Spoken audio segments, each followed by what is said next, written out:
The chairs were still empty at 11:04 in the morning. 14 chairs stood perfectly aligned with no one sitting in them.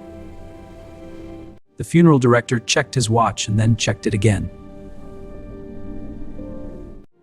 A single casket waited at the front beside white lilies. A framed photo showed a woman smiling gently. The wind moved through the cemetery like it had somewhere better to be. One of the funeral programs slid off a chair and nobody picked it up. Gerald Pruitt had been burying people for 22 years. He had seen small funerals and quiet ones before. But this one felt different, and something about it felt wrong. He straightened his tie and looked down the empty road. Just silence.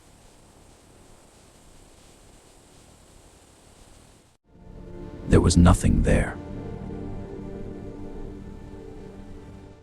The kind of silence that sits on your chest. And then he heard something. Something low and distant, like a vibration in the ground. Gerald went completely still. The sound was getting louder. He still didn't know what it was. But he was about to find out. For 34 years, Margaret Holloway showed up to that school. She was always the first one inside the building. And she was always the last one to leave. Usually with coffee in one hand and a red pen in the other. Her students called her Miss Maggie.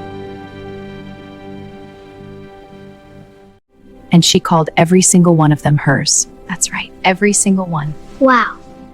The sun is at the center of our solar system. How big is it? It's enormous.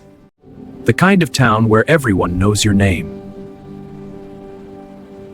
Every August, Maggie bought school supplies with her own money. Just these supplies today. Of course, that'll be $42. Here you go. Except sometimes people don't remember it.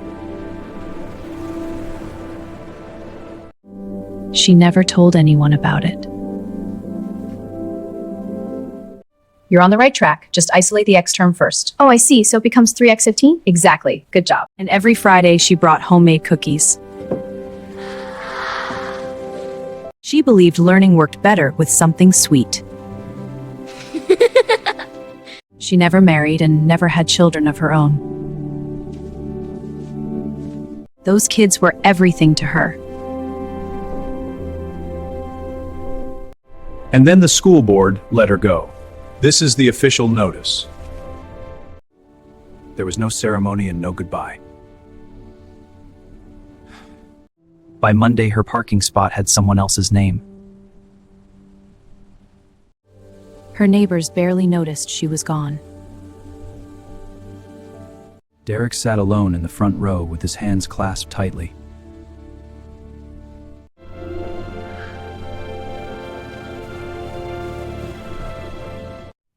His knuckles had turned white from holding his hands together. He kept reminding himself she would not have wanted tears. He had driven 14 hours to be there. And he was the only one who came. 5 days earlier, he posted a notice on the town Facebook page. It showed Maggie smiling with a simple time and place. The post received only 3 reactions. One of those reactions was his own. The night before the funeral, Gerald called him. Hello? We need to talk about tomorrow. Okay. Gerald spoke carefully and gently. I have some bad news. What is it? There's been an accident. Oh no. He said it might be best to keep the funeral simple.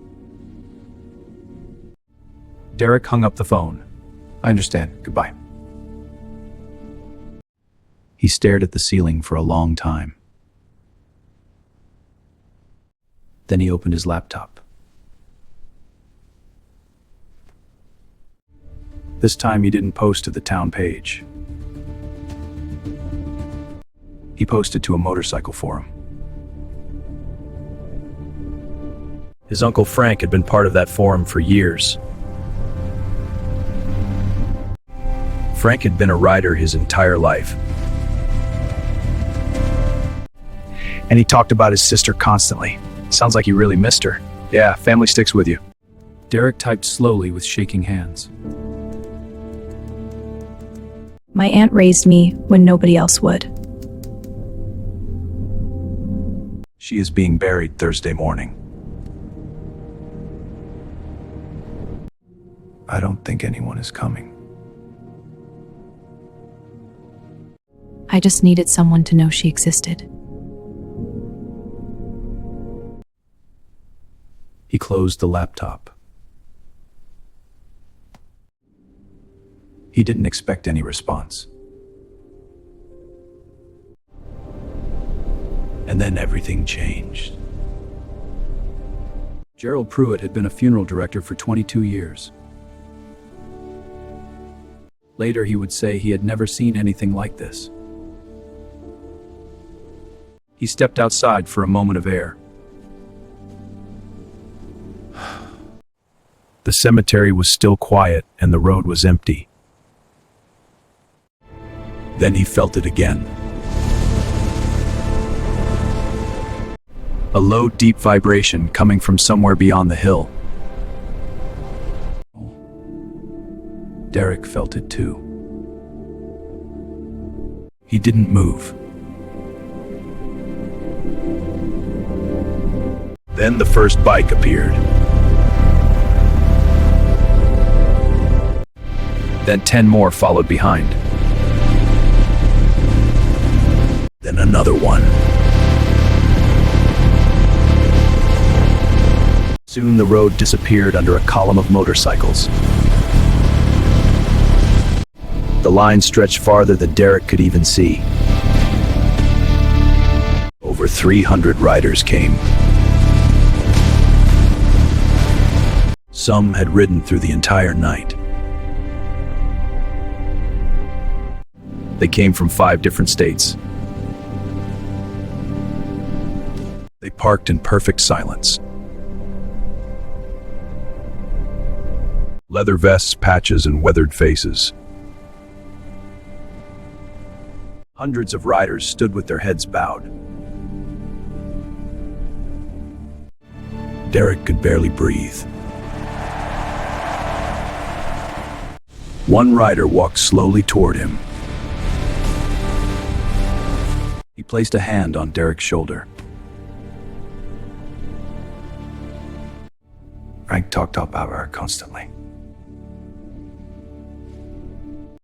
I can't do this anymore! Derek broke down. Remember that night with Maggie? She was the heart of the club. And she always, because Maggie had never truly been forgotten. At the back of the crowd, someone held a sign. Miss Maggie, we see you. What happened next shocked everyone in that cemetery. Nobody planned what happened next. There was no organization and no coordinator. And somehow that made it even more powerful. The service moved outside. No building could possibly hold them all. 300 riders lined the path to the grave. Helmets pressed against their chests. Every head bowed. One by one, riders stepped forward to speak.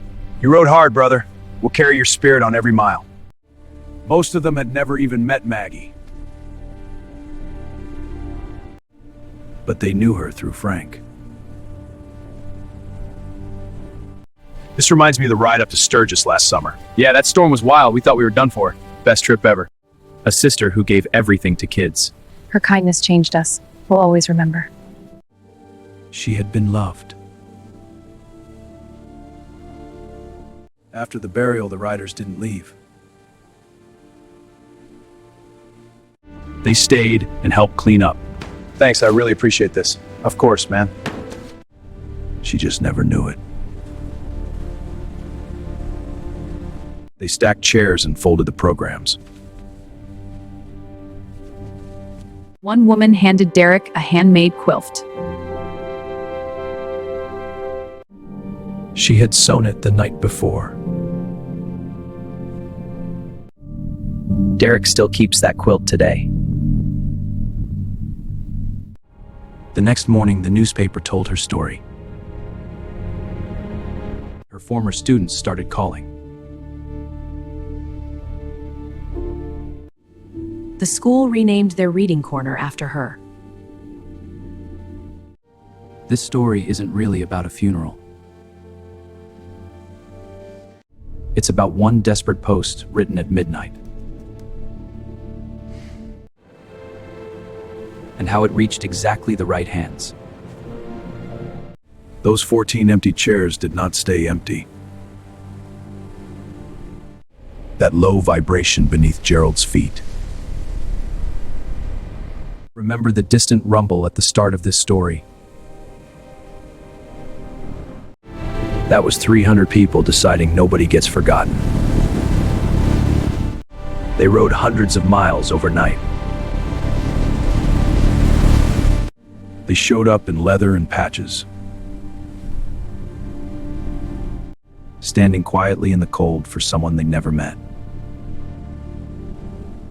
Maggie believed quiet service was enough. Great job. Keep going. You're doing wonderfully. Okay, I think I got it. Perfect. That's right.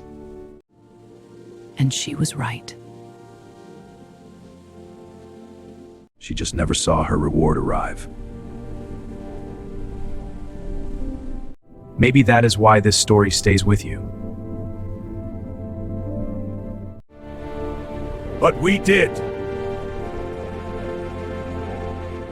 Because somewhere in it you recognized something. You're doing so well. Thanks. And you too. Keep it up. I will. Maybe a person. Maybe even yourself.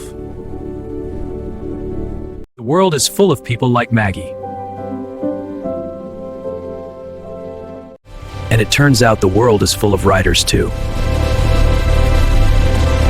If this story moved you, there are many more like it. Subscribe so you are here for the next one. Next, we will tell the story of a 73-year-old man and the strangers who showed up with moving trucks. We'll get these inside for you. Thank you so much.